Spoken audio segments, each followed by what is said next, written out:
ಆತ್ಮೀಯ H16 news ಅರ್ಥಾತ್ ಸೀತಾರಾಮ್ಗೆ ಸ್ವಾಗತ. ನಾನು ನಿಮ್ಮವ MI ಅಥವಾ ಮಲ್ಲಪ್ಪ ಜೋತಾವರ್. ಆತ್ಮೀಯರೇ, ವಿಶೇಷವಾಗಿ ಈಗಾಗಲೇ ನಿಮಗೆ ಸಾಕಷ್ಟು ವಿಡಿಯೋಗಳನ್ನು ಮಾಡ್ತಾ ಇರ್ತೀವಿ ಮೇಲೆ ಪ್ರವಾಹ ಬಂದಾಗ.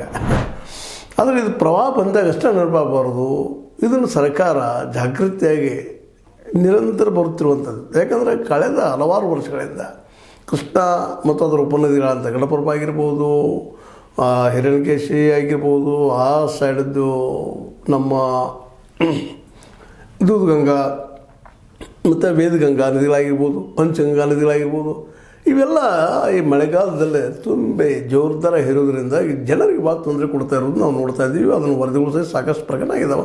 ಈ ನೆಲೆಯಲ್ಲಿ ನಮ್ಮ ಈ ಭಾಗದ ರಾಜ್ಯಸಭಾ ಸದಸ್ಯರಾದಂಥ ಈರಣ್ಣ ಕಡಾಡಿಯವರು ಸಹ ಈ ಸರ್ಕಾರಕ್ಕೆ ಒತ್ತಾಯ ಮಾಡಿದ್ದಾರೆ. ಇಲ್ಲ, ನೆರೆ ಸಂತ್ರಸ್ತರಿಗೆ ಆದಷ್ಟು ನೆರವಾಗ್ರಿ, ಅವ್ರಿಗೊಂದು ಬದುಕು ಕಟ್ಟಿಕೊಡ್ರಿ, ನಾವು ಕಟ್ಟಿಕೊಟ್ಟಿದ್ವಿ ಅಂದ.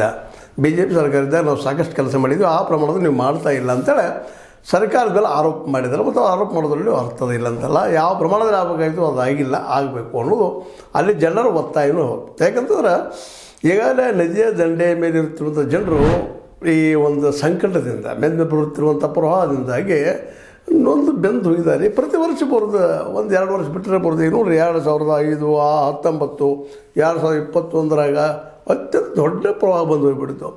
ಆ ಸಂದರ್ಭದಲ್ಲಿ ಪಾಪ ಜನ ಎಷ್ಟು ತೊಂದರೆ ಅನುಭವಿಸಿದಾರಪ್ಪ ಅಂತಂದ್ರೆ, ಈ ಜೀವನ ನರಕಪ್ಪ ಅಂದರೆ ಏನು ಅನ್ನೋದು ಅಲ್ಲಿ ಅವ್ರಿಗೆ ಕಂಡು ಬಂದಂಗೆ ಆಗಿತ್ತು. ಯಾಕಂದ್ರೆ ಹಳ್ಳಿಗಳ ಪ್ರದೇಶದಲ್ಲಿ ಬದುಕಬೇಕು, ಲೈಟ್ ಇರೋದಿಲ್ಲ, ಮತ್ತೊಂದಿಲ್ಲ, ದನಗಳನ್ನು ಸಾಕೋಬೇಕು, ಅವುಗಳ ಮೇವುಗಳನ್ನು ನೋಡಬೇಕು, ಸಾಣದಲ್ಲ ಕೆಲಸ. ಸ್ವತಂತ್ರವಾದ ಮೀಡಿಯಾಗೆ ಬೇಕಾಗಿರುವುದು ಸ್ವತಂತ್ರ ಧ್ವನಿ. ಆ ಸ್ವತಂತ್ರ ಧ್ವನಿ ಉಳಿಸಲು ನೀವು ಮಾಡಬೇಕಾದದ್ದು ಇಷ್ಟೇ. ಅದೇನಪ್ಪಾ ಅಂತಂತಂದ್ರೆ, ನಿಮ್ಮ ಕೈಲಾದಷ್ಟು ಸಹಾಯ ಈ ಚಾನಲ್ಗೆ ಮಾಡಿ ಹಾಗೂ ನಿಮ್ಮ ಧ್ವನಿಯನ್ನು ಕಾಪಾಡಿಕೊಳ್ಳಿ. ಅದ್ರ ಜೊತೆಗೆ ಪ್ರವಾಹ ಬಂದಿದ್ರೆ, ಈಗ ಹೊಳೆ ಬಂದಿದ್ದರಿಂದಾಗಿ ಬೆಳೆಗಳ ಸಹಿತ ನಾಶ ಆಗಿ ಹೋಗುವಂಥವು, ಇವೆಲ್ಲವೂ ದೊಡ್ಡ ಲಾಸ್ ಆಗಿ ಹೋಗೋದ್ರಿಂದಾಗಿ ರೈತ ಏನಾಗಿರುತ್ತಪ್ಪ ಅಂದ್ರೆ, ವರ್ಷ ಬೆಳೆದ ಬೆಳೆ ಹೋಯ್ತಲ್ಲಪ್ಪ ಕೈಯಿಂದ ಅಂತ ಅದೇ ಅವ್ರ ಬದುಕು, ಗುಟ್ಟಕರ ಬದುಕು. ಯಾಕಂದ್ರೆ ಲಾಭದ ಉದ್ಯೋಗ ಅಂತ ಕೃಷಿ ಇಲ್ಲ ಈ ದೇಶದಲ್ಲೇ.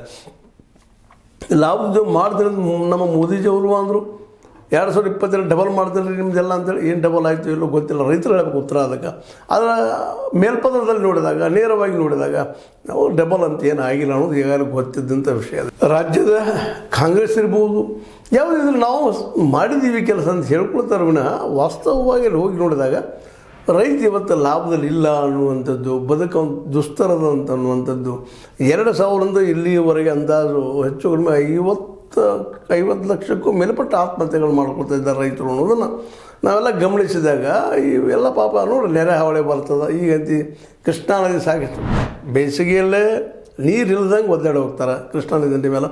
ಮುಂದೆ ಅದೇ ಕಾಲಕ್ಕೆ ಈ ಒಂದು ಮಳೆಗಾಲದಲ್ಲೇ ಈ ಅತಿ ನೀರಾಗಿ ಅತಿವೃಷ್ಟಿ ಅನಾವೃಷ್ಟಿ ಎರಡೂ ಆಗುವಂಥವು ಈ ಒಂದು ಕೃಷ್ಣಾ ನದಿಯಿಂದ ಅಥವಾ ಘನ ಪ್ರಮಾಣದಿಂದ ಆಗೋದನ್ನು ನಾವು ನೋಡ್ತಾ ಇದ್ದೀವಿ. ಯಾಕಂತಂದ್ರೆ ಈ ನದಿ ದಂಡೆಯಲ್ಲಿ ಇರುತ್ತಿರುವಂಥ ಈ ರೈತರು ಬೇಸಿಗೆಲ್ಲದ ಪಾಪ ನೀರಿಗಾಗಿ ಒದ್ದಾಡಿ ಅಂಥದ್ದು, ಏನು ಕೆಲವೊಮ್ಮೆ ಬೆಳೆಗಳ ಸಹಿತ ನಾಶ ಆಗಿದ್ದು ನಾವು ನೋಡ್ತಾ ಇರ್ತೀವಿ. ಈಗ ಮಳೆ ಹೆಚ್ಚಾಗಿ, ನೀರು ಹೆಚ್ಚಾಗಿ ಈಗ ತೊಂದರೆ ಆಗಿದ್ದನ್ನು ನಾವು ನೋಡ್ತಾ ಇದ್ವಿ. ಅಂದರೆ ಇದ್ರ ಅರ್ಥ ಏನಪ್ಪ ಅಂತಂದ್ರೆ, ಇವುಗಳಿಗೆ ಒಂದು ಏನಪ್ಪ ಒಂದು ಸೈಂಟಿಫಿಕ್ ಆದಂಥ ಒಂದು ಪರಿಹಾರ ಹುಡುಕುವಂಥ ಕೆಲಸಗಳು ಸರ್ಕಾರ ಮಾಡಬೇಕಾಗ್ತದೆ ಈ ದೇಶದಲ್ಲಿ.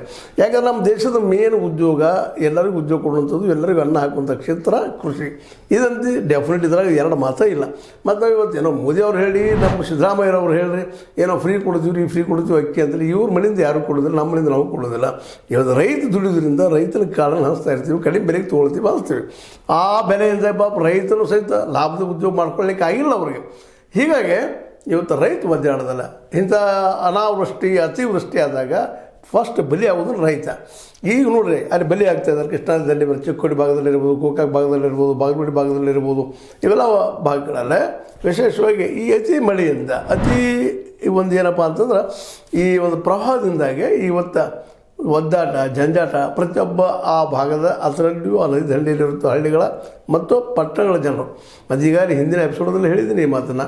ಏನಂದರೆ, ನಾವು ನದಿಗಳ ದಂಡೆಗಳ ಮೇಲೆ ಅಕ್ವೈರ್ ಮಾಡೋದ್ರಿಂದಾಗಿ, ಹೊಲಗಳನ್ನು ಮಾಡೋದ್ರಿಂದಾಗಿ, ಎತ್ತರ ಮಾಡೋದ್ರಿಂದಾಗಿ ನೀರು ಈ ಒಂದು ಹಳ್ಳಿಗಳ ಒಳಗೆ ಮತ್ತೊಂದು ಕಡೆ ಎಲ್ಲಿ ತನಕ ಅನುಕೂಲ ಸಿಗ್ತಾರೋ ಹರಿದು ಹೋಗೋದ್ರಿಂದಾಗಿ ನೆರೆ ಹಾವಳಿ ಇನ್ನಷ್ಟು ಹೆಚ್ಚಾಗ್ತದೆ ವಿನಃ ಕಡಿಮೆ ಆಗಿಲ್ಲ ಅನ್ನೋ ಅಷ್ಟು ಸಾಯ್ತದೆ. ಅದಕ್ಕೆ ನೀರು ಹರಿದು ಹೋಗೋದಕ್ಕಾಗಿ ಒಂದು ವ್ಯವಸ್ಥೆ ಮಾಡಬೇಕಾಗಿತ್ತು, ಇಲ್ಲಿವರೆಗೆ ಅದನ್ನು ಮಾಡ್ತಾ ಇಲ್ಲ. ಇವೆಲ್ಲ ಕಾರಣಗಳಿಂದಾಗಿ ಇವತ್ತು ಏನಾಗಿದೆಪ್ಪ ಅಂದ್ರೆ ಹೊಡೆದು ಬೀಳೋದು ಯಾರಿಗೆ ಅಂದ್ರೆ ಪಟ್ಟಣಗಳಿದ್ದವರಿಗೆ ಒಂದು 8 ದಿವಸ ಹೊಡೆದು ಬೀಳ್ತದೆ ಅಂತಲ್ಲ. ಪ್ರವಾಹ ಬಂದಾಗ ಮನೆ ಕಿತ್ಕೊಂಡು ಹೋಗೋದು ಮಾಡೋದು, ಮತ್ತು ಮನೆ ಸಾಮಾನು ಇಟ್ಟುಕೊಳ್ಳೋದು, ಬದುಕು ಮಾಡೋದು ಇದೆಲ್ಲ ಬೇರೆ. ಆದರೆ ರೈತಗೆ ನಿಜವಾಗಿ ದೊಡ್ಡ ಹೊಡೆದು ಬೀಳ್ತಾ ಇರ್ತದೆ. ಯಾಕಂದ್ರೆ ಬೆಳೆ ಹೋಗಿಬಿಡ್ತದೆ ರೀ, ಮತ್ತು ಮನೆಯನ್ನು ಹೊರದಲ್ಲೇ ಮನೆಯನ್ನು ಕಟ್ಕೊಂಡಿರ್ತಾರೆ, ಮನೆಯೂ ಹೊಡೆದು ಬೀಳ್ತದೆ. ಹೀಗಾಗಿ ರೈತರು ಒದ್ದಾಟ ಹೇಳ್ತಿರ್ತದೆ. ಅದರಲ್ಲೂ ದನಕರಗಳನ್ನು ಸಾಕುವುದರಿಂದ ಕಷ್ಟದ ಕೆಲಸ. ಒಂದು ಏನು ಬಂದು ಪ್ರವಾಹ ಬಂದ ಸಂದರ್ಭದಲ್ಲಿ ಏಕಾಲಕ್ಕೆ ಬೆಳೆನೂ ನಾಶ ಆಗ್ತದೆ, ಅದೇ ಕಾಲಕ್ಕೆ ದನಗಳು ಸಾಕೋದು ಕಷ್ಟ ಆಗಿಬಿಡ್ತದೆ, ಮನೆ ನಡೆಸೋದು ಕಷ್ಟ ಆಗ್ತದೆ. ಇದಕ್ಕೆಲ್ಲ ಒಂದು ಏನಪ್ಪ ಅಂತಂದ್ರೆ ನೀರಿನ ವ್ಯವಸ್ಥೆ ಬೇಸಿಗೆಯಲ್ಲೂ ಬೇಕಿಲ್ಲ ಅಂತಲ್ಲ, ಇನ್ನಷ್ಟು ಚೆಕ್ ಡ್ಯಾಮ್ಗಳನ್ನಾಗಲಿ ಮತ್ತೆ ನಾವು ಕಟ್ಟಲಿಕ್ಕೆ ಸಾಧ್ಯದನ. ಮತ್ತು ಅದಕ್ಕೆ ನೀರು ಸರಳವಾಗಿ ಹರಿದು ಹೋಗೋದಕ್ಕೆ ಈ ಒಂದು ಏನಪ್ಪ ಅಂತ ಇದೊಂದು ದೊಡ್ಡ ಯೋಜನೆ ಇದೆ.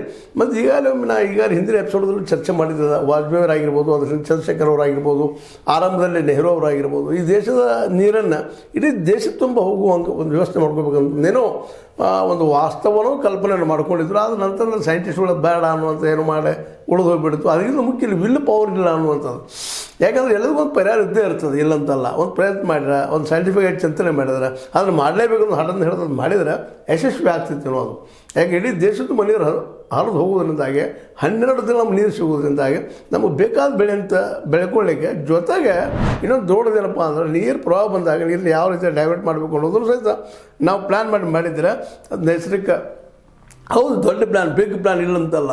ಮತ್ತು ಅದು ಮಾಡಿದ್ರೆ ನಮ್ಗೆ ಲಾಭ ಅದಲ್ಲ ರೀ. ಈಗ ನೋಡಿ ರೈಲ್ವೆಗಳು ಹೌದು ದೊಡ್ಡ ಪ್ಲ್ಯಾನ್, ಅದು ಬಿಗ್ ಪ್ಲ್ಯಾನ್, ಅದು ಮಾಡಿದ್ದೀವಿ. ಇಡೀ ದೇಶ ತುಂಬ ಕಡಿಮೆ ದುಡ್ಡಿನಲ್ಲ ಇಡೀ ದೇಶ ತುಂಬ ತಿರುಗುವಂಥ, ಅಡ್ಡಾಡುವಂಥ, ವ್ಯಾಪಾರ ಮಾಡುವಂಥ, ವಹಿವಾಟು ಮಾಡುವಂಥ ಅನುಕೂಲಗಳು ರೈಲ್ವೆದಿಂದ ಇದ್ದಾವೆ. ಈ ಸಾರಿಗೆ ಸಂಸ್ಥೆಗಳಿಂದ ಅವು ಚೆನ್ನಾಗಿ ನಡೀತಾ ಇದ್ದಾವೆ. ಮತ್ತು ಅನೇಕರು ಉದ್ಯೋಗ ಕೊಡುವಂಥ ಕ್ಷೇತ್ರ ಆಗಿದೆ. ಹಾಗೆ ಇಡೀ ದೇಶದ ತುಂಬ ಈ ಒಂದು ಕೆನಲ್ ರೂಪದ ಅಥವಾ ನದಿಗಳ ರೂಪದಲ್ಲಿ ಇವುಗಳ ದೊಡ್ಡ ದೊಡ್ಡ ನದಿ, ಗಂಗಾ, ಯಮುನಾ, ಅದ್ರ ಜೊತೆ ಇನ್ನೂ ಕೋಶಿ ಗೀಶಿ ಎಲ್ಲ ಬರ್ತಾವೆ ನದಿಗಳು. ಬ್ರಹ್ಮಪುತ್ರ ಅಂತ ಸ್ವಲ್ಪ ದಂಡಿ ಒಂದು ಹೋಗ್ಬಿಡುತ್ತೆ. ಮತ್ತು ಬೇರೆ ಇಲ್ಲಿ ಕೃಷ್ಣ ಮಹಾನದಿ, ಇಂಥವೆಲ್ಲ ನದಿಗಳನ್ನ ಕೂಡಿಸಿ ಕಾವೇರಿದಲ್ಲಿ ಕೂಡಿಸಿಬಿಟ್ಟಿದ್ರೆ ಇವತ್ತು ಇಡೀ ದೇಶದ ತುಂಬ ಇದು ದೊಡ್ಡ ಪ್ಲ್ಯಾನ್. ಹೌದು, ಬಿಗ್ ಪ್ಲ್ಯಾನ್, ದೊಡ್ಡ ಖರ್ಚದು ಇಲ್ಲಂತಲ್ಲ. ಎಲ್ಲರಿಗೂ ಉದ್ಯೋಗ ಆಗ್ತದಲ್ಲ ರೀ. ಕಡಿಮೆ ನಮ್ಮ ಪಾಪ ಅವ್ರು ದಿನನಿತ್ಯ ಬದುಕು ಕೊಟ್ಟರೆ ಅವ್ರು ದುಡಿಯೋಂಥ ಸಾಕಷ್ಟು ಜನ ಇದ್ದಾರೆ. ಅದನ್ನ ಯಾಕೆ ಮಾಡಿಸ್ಬಾರ್ದಾಗಿತ್ತು ಅನ್ನೋದು ಇವತ್ತು ಭಾಳ ಪರಿಪರಿಂದ ನೆನಪು ಮಾಡ್ಕೋಬೇಕಾಗಿದೆ. ಇಂಥ ಸಂದರ್ಭದಲ್ಲೇ ಈ ಪ್ರವಾಹ ಬಂದಿದ್ದರಿಂದ ಇನ್ನೂ ಹೆಚ್ಚು ಅದಾಗಿದ್ರೆ ಭಾಳ ಚೆನ್ನಾಗಿತ್ತು ಅಂತೇಳಿ. ಮತ್ತು ಉತ್ತರದಲ್ಲಿ ಸಾಕಷ್ಟು ಪ್ರವಾಹ ಬರ್ತದೆ, ಇಲ್ಲಂತಲ್ಲ. ಗಂಗಾ ಮತ್ತು ಯಮುನಾ ನದಿಗಳಿಂದ, ಬ್ರಹ್ಮಪುತ್ರ ನದಿಗಳಿಂದ ನೋಡ್ತಾ ಇರ್ತೀವಿ ಪ್ರತಿ ವರ್ಷ. ಒಂದು ವರ್ಷ ಬಿಟ್ಟು ಒಂದು ವರ್ಷ ಅಥವಾ 2 ವರ್ಷ ಬಿಟ್ಟು ಅಥವಾ ಪ್ರತಿ ವರ್ಷವೂ ಒಂದಿಷ್ಟು ನಿರಂತರವಾಗಿ ಈ ಯಮುನಾ ಮತ್ತು ಗಂಗಾ ನದಿ ತುಂಬಿ ಹರಿಯೋದ್ರಿಂದಾಗಿ, ಬ್ರಹ್ಮಪುತ್ರ ನದಿ ತುಂಬಿ ಹರಿಯೋದ್ರಿಂದಾಗಿ ಅದರ ಮುಂದೆ ಬರ್ತಿರುವಂಥ ದೇಶಗಳು ಅಥವಾ ಪಟ್ಟಣಗಳು, ಊರುಗಳು ತೊಂದರೆ ಅನುಭವಿಸೋದನ್ನು ನಾವು ಗಮನಿಸಿದ್ವಿ. ಅದಕ್ಕಾಗಿ ಈ ಕೃಷ್ಣಾ ನದಿಯಿಂದಾಗಿ ಇಲ್ಲಿ ಮತ್ತು ಚಿಕ್ಕೋಡಿ ಭಾಗ ಹೇಳಿ, ನಿಮ್ಮ ಚಿಕ್ಕೋಡಿ ಆಗಿರ್ಬೋದು, ಗೋಕಾಕ್ ಆಗಿರ್ಬೋದು, ಅಥವಾ ಬೆಳಗಾವಿ ಜಿಲ್ಲೆದಾಗಿರ್ಬೋದು, ಅದೇ ರೀತಿ ಮುಂದೆ ಬಾಗಲಕೋಟೆ, ಇವೆಲ್ಲ ಕಡೆ ನೀರಿನ ಹಾವಳಿಯಿಂದಾಗಿ ಜನ ಒದ್ದಾಡೋದು, ನೀರು ಹೆಚ್ಚಾಗಿ ಒದ್ದಾಡೋದು, ನೀರಿಲ್ದನೂ ಒದ್ದಾಡೋದು, ನೀರು ಹೆಚ್ಚಾಗಿ ಒದ್ದಾಡೋದು. ಇವೊಂದು ಶಾಶ್ವತ ಪರಿಹಾರ ಕಂಡುಹಿಡಿದ ದಿಶೆಯಲ್ಲಿ ಹೊರಟ್ರೆ ಭಾಳ ಯೋಗ್ಯ ಆಗ್ತದೆ. ಆ ದಿಶೆಯಲ್ಲೇ ರಮೇಶ್ ಪಾಟೀಲ್ ಅಂತ ನದಿ ದಂಡಿ ನಿವಾಸಿ ಒಂದು ಮಾತು ಮಾತಾಡ್ತಾರೆ ಅವರು. ಪ್ರತಿ ವರ್ಷ ಮಳೆಗಾಲದಲ್ಲಿ ಪ್ರವಾಹ ಬೇಸಿಗೆ ನೀರಿಲ್ಲದೆ ಫಜಿತಿಯನ್ನು ಚಿಕ್ಕೋಡಿ ಉಪವಿಭಾಗ ವ್ಯಾಪ್ತಿಯ ಕೃಷ್ಣಾ ಹಾಗೂ ಉಪನದಿಗಳ ತೀರದಲ್ಲಿರುವ ಜನರು ಅನುಭವಿಸುವುದು ಸಾಮಾನ್ಯವಾಗಿದೆ. ಹೌದು, ಅವ್ರು ಹೇಳೋದ್ರಲ್ಲಿ ಅರ್ಥದ ಎಲ್ಲ ಸಾಮಾನ್ಯ ಬಿಟ್ಟವಲ್ಲಪ್ಪ ಇವತ್ತು ಅಂತೇಳಿ. ಅದಕ್ಕೆ ವಿಭಾಗ ರೀ ಅದು ನಮ್ಮ AC ಏನು ಹೇಳ್ತಾರಪ್ಪ ಅಂದ್ರೆ ಸುಭಾಷ್ ಸಂಭಗಾಮಿಯವರು ಪ್ರವಾಹ ಮುಂಜಾಗ್ರತಾ ಕ್ರಮಗಳನ್ನು ಜಿಲ್ಲಾಡಳಿತ ಕೈಗೊಂಡಿದ್ದು ಶಾಶ್ವತ ಪರಿಹಾರದ ಕಾರ್ಯ ಸರ್ಕಾರದ ಮಟ್ಟದಲ್ಲಿದೆ. ಇಷ್ಟು ಹೇಳಿ ಮುಗಿದೋಗ್ಬಿಡ್ತು. ಸರ್ಕಾರ ಡಿಸಿಷನ್ ತೊಗೊಳ್ತದೋ ಏನೋ ಎಂತೋ ಅದು ಮಾತು ಬೇರೆ. ತೊಗೊಳ್ಳೋದು ಗೊತ್ತಲ್ಲ, ಡಿಲೇ ಇರ್ತದೆ. ಅದು BJP ಗೌರ್ಮೆಂಟ್ ಇರಲಿ, ಇವತ್ತು BJP ಸರ್ಕಾರ ಇಲ್ಲ ಅಂದ ತಕ್ಷಣ ನಮ್ಮ ಕನ್ನಡಿಯವರು ಹೇಳ್ತಾ ಇದ್ದಾರೆ. ಈಗ ಅವ್ರ ರಾಜ್ಯಗಳಲ್ಲೇನೋ ಅವ್ರು ಇದ್ದಂಥ ರಾಜ್ಯಗಳು ಏನೇನು ವರ್ಕ್ ಮಾಡಿದ್ದಾರೆ ಅನ್ನೋ ಸಹಿತ ಅವರು ಈಗ ಉತ್ತರ ಕೊಡಬೇಕಾಗ್ತದೆ. ಯಾಕಂದ್ರೆ ರಾಜಕಾರಣ ಮಾಡೋರಿಗೆ ಇದು ಕೇಳೋದು ಇಷ್ಟ ಅನಿವಾರ್ಯನ. ಯಾರು ಮಾಡಲಿ, ಇವತ್ತು ಸತೀಶ್ ಅವ್ರಿಗಿರ್ಬೋದು, ಮತ್ತೊಬ್ಬರಿಗಿರ್ಬೋದು, ಹೌದು ನೀವೇನು ಮಾಡಿದಿರಿ, ಜನಕ್ಕೆ ಒಂದು ಶಾಶ್ವತ ಪರಿಹಾರ ಏನಕ್ಕೆ ಹೇಳಿದ್ರಿ ಅಂತ ಕೇಳುವಂಥ ಜನಗಳು ಇವತ್ತು ಬಂದಿದ್ದಾವೆ. ಈ ದಿಶೆಯಲ್ಲಿನೂ ಒಬ್ಬರವರು ಟೀಕೆ ಮಾಡೋದು, ನಾವು ಮಾಡಿದ್ವಿ ನೀವು ಮಾಡಿರಿ, ನೀವು ಮಾಡಿಲ್ಲ ನಾವು ಮಾಡ್ತಾಯಿದ್ವಿ ಈ ಅನ್ನೋಕ್ಕಿಂತಲೂ ಈಗೇನು ಮಾಡಬೇಕಾಗಿದೆ ಅನ್ನೋ ಮಾತನ್ನು ಕನ್ನಡಿಯವರು ಹೇಳಿದ್ದಾರೆ. ಮತ್ತು ಅನೇಕ ಇಲ್ಲಿ ಜನರು ಮಾತಾಡ್ತಿದ್ದಾರೆ. ಹೌದ್ರಿ, ನೆರೆ ಹಾವಳಿಯಿಂದ ನಮ್ಗೆ ಭಾಳ ತೊಂದರೆ ಆಗಿದೆ ಅಂತೇಳಿ. ಮತ್ತು ಗೋಕಾಕದಲ್ಲಿರ್ಬೋದು, ಅದ್ರ ಮುಂದಿನ ಹಳ್ಳಿಗಳಿರ್ಬೋದು, ಜನ ಮಾತ್ರ ಇಲ್ಲಿ ಪ್ರತಿಯೊಬ್ಬ ಅಲ್ಲಿಯ ಶಾಸಕರ ಜೊತೆಗೆ ಇನ್ನುಳಿದವ್ರ ಜೊತೆಗೆ ನಮಗೆ ಶಾಶ್ವತ ಪರಿಹಾರ ಕೊಡ್ರಿ ಅಂತ ಬೇಡಿಕೆ ನೀಡ್ತಾ ಇದ್ದಾರೆ. ಅದಕ್ಕೆ ಈಗ ನಮ್ಮ ಡಿ ಸಿ ಅವರು ಅಂದಿದ್ದಾರೆ, ಇಲ್ಲಂತೆಲ್ಲ ಮಾಡೋಣ್ರಿ ಅದು ಸರಿ ಸರ್ಕಾರ ಕಳಿಸ್ತೀವಿ ಎಲ್ಲನೂ ಅಂತ ಹೇಳಿದಾರೆ. ಬರೀ ಹೇಳೋದು ಕೆಲಸ ಆಗೋದಿಲ್ಲ, ಇದು ಆಗಲೇಬೇಕಾದಂಥದ್ದು. ಈ ದಿಸೆಯಲ್ಲಿ ಪ್ರವಾಹ ಬಂದಾಗಾಯಿತು, ಪ್ರವಾಹ ಬರದೇ ಇದ್ದಾಗಾಯಿತು, ಅತಿವೃಷ್ಟಿ ಆಗಿರ್ಬೋದು, ಅನಾವೃಷ್ಟಿ ಆಗಿರ್ಬೋದು, ಎರಡಕ್ಕೂ ಪರಿಹಾರ ಹುಡುಕುವಂಥ ಕೆಲಸ ಇಲ್ಲಿ ಶಾಶ್ವತವಾಗಿ ಆಗಬೇಕಾಯ್ತು. ಅಂದ್ರೆ ಈಗ ಏನು ಹೇಳಿದಾರೆ, ನದಿಯ ಪ್ಲಾನ್ಗಳನ್ನು ಇದನ್ನು ಮಾಡಿದರೆ ಯೋಗ್ಯ ಅಂತ. ಯಾಕಂದ್ರೆ ದೊಡ್ಡ ದೊಡ್ಡ ನದಿಗಳು ನೀರನ್ನು ಎಲ್ಲ ದೇಶದ ಹೊರದು ಹೋಗೋದ್ರಿಂದಾಗೆ ಜಲಮಾರ್ಗನೂ ಆಗ್ತದೆ ದೇಶ ತುಂಬ. ಜೊತೆಗೆ ಏನಾಗಿಬಿಡೋದಪ್ಪ ಅಂದ್ರೆ ಜಲಮಾರ್ಗ ಇನ್ನೂ ಸ್ವಸ್ಥದಲ್ಲಿ ಆಗ್ತದೆ. ಅದ್ರ ಜೊತೆಗೆ ನೀರಿನ ಪ್ರಾಬ್ಲಮ್ ಹೋಗಿಬಿಡ್ತಾವೆ. ಅದ್ರ ಜೊತೆಗೆ ಮತ್ತು ಅನಗತ್ಯ ಪ್ರವಾಹ ತಡಿಬೋದಾಗಿದೆ ಮುಖ್ಯ ಅಂದ್ರೆ. ಮತ್ತು ಬೇಸಿಗೆಯಲ್ಲೇ ಈ ಒಂದು ಏನಪ್ಪ ಅಂತಂದ್ರೆ ನದಿಗಳಿಗೆ ಒಂದು ಚಿಕ್ಕ ಚಿಕ್ಕ ಡ್ಯಾಮು ಮತ್ತೇನು ಮಾಡೋದ್ರಿಂದಾಗಿ ಅಥವಾ ಒಂದು ನೀರೆಲ್ಲ ಹರಿದು ಹೋಗುವಂಥ ಒಂದು ವ್ಯವಸ್ಥೆ ಮಾಡಿದರೆ ಸಹಜವಾಗಿ ಬೇಸಿಗೆಯಲ್ಲೂ ಸಹ ನೀರೆಲ್ಲರಿಗೂ ಆಗೋದ್ರಿಂದಾಗಿ ಇಲ್ಲಿ ಬರ ಅನ್ನೋದು ಬರೋದು ಕಡಿಮೆ ಆಗ್ತದೆ, ಇಲ್ದಂಗೆ ಆಗ್ತದೆ ಅನ್ನೋದು ಸತ್ಯದ. ಒಟ್ಟಿನಲ್ಲೇ ಇದು ದೊಡ್ಡ ಮೆಗಾ ಪ್ಲ್ಯಾನ್ ಮಾಡಿದರೆ ಮಾತ್ರ ಇಲ್ಲಿ ಪರಿಹಾರ ಆಗೋದಿನ. ಒಂದು ವರ್ಷಗಟ್ಟು ಬಂದಾಗ ದೊಡ್ಡದವ್ರು ಮಾತಾಡೋದು, ಒಂದು ಬರೋದು, ಭೇಟಿ ಆಗೋದು, ಮನೆ ಮೇಲೆ ಅಡ್ಡಾಡೋದು, ಮಾಡ್ತೀವಿ ಅನ್ನೋದು ಹೇಳಿ ಹೋಗೋದಲ್ಲ. ಇದೆಲ್ಲ ಶಾಸಕರು ಮಾಡ್ಲಿಕ್ಕೆ ಎಲ್ಲರೂ ಮಾಡ್ಲಿಕ್ಕೆ ಆ ಭಾಗದವ್ರು ಮಾಡಬೇಕಂದ್ರೆ ಅದೇ ಕಾಲಕ್ಕೆ ಕಾಂಗ್ರೆಸ್ಗರಿದ್ರಪ್ಪ ಅಂತಂದ್ರೆ ಬಿ ಜೆ ಪಿ ಟೀಕೆ ಮಾಡೋದು, ಬಿ ಜೆ ಪಿಗರಿದ್ರೆ ಕಾಂಗ್ರೆಸ್ನ ಟೀಕೆ ಮಾಡೋದು. ನೀವು ಮಾಡಿರಿ ಅಂತ ಹೇಳೋದು. ಯಾರು ಮಾಡೋದನ್ನ ಎಲ್ಲರೂ ಕೂಡ ಮಾಡಬೇಕಾಗಿದೆ ಇದನ್ನು. ಹಾಗಾಗಿ ನೀರಾವರಿ ಆಯ್ತಪ್ಪ ಅಂತಂದ್ರೆ ಎಲ್ಲ ಕಡೆ ನೀರು ರೀತಿ ಪ್ರವಾಹ ಬಂದಾಗ ವೇಸ್ಟಾಗಿ ಸಮುದ್ರ ಸೇರೋಗಿದ್ರು ಅದೆಲ್ಲನೂ ದೇಶಕ್ಕೆ ಅನುಕೂಲವಾಗ ಇನ್ನಷ್ಟು ಸಣ್ಣ ಡ್ಯಾಮ್ಗಳನ್ನು ಮತ್ತೇನು ಮಾಡಿಕೊಂಡು ಈ ಒಂದು ಪ್ರಾಜೆಕ್ಟ್ ಬಗ್ಗೆ ಯಾಕೆ ಪ್ಲ್ಯಾನ್ ಮಾಡಬಾರದು ಅಂತ. ಇದು ಒಂದಪ್ಪ ಇಲ್ಲದಷ್ಟೇ ಪ್ರಾಬ್ಲಮ್ ಅಲ್ಲ, ಇದು ಕೃಷ್ಣಾ ನದಿ ದಂಡೆ ಪ್ರಾಬ್ಲಮ್ ಅಲ್ಲ, ಮಹಾನದಿದು ಅದ. ಅದೇ ಕಾಲಕ್ಕೆ ಕಾವೇರಿ ನದಿ ದಂಡೆ ಬರೋದು ಅದ. ಅದಕ್ಕಿಂತ ಹೆಚ್ಚಿಗೆ ಉತ್ತರ ಭಾರತದಲ್ಲಿ ಸಾಕಷ್ಟು ಅದ.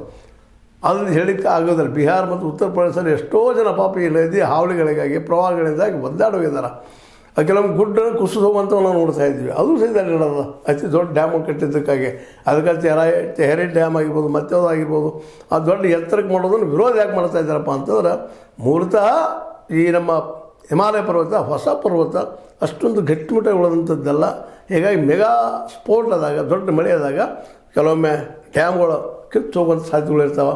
ಯಾಕಂದ್ರೆ ಅಸಾಮಾನ್ಯ ಮಳೆ ಆಗ್ತಾ ಇರ್ತದೆ.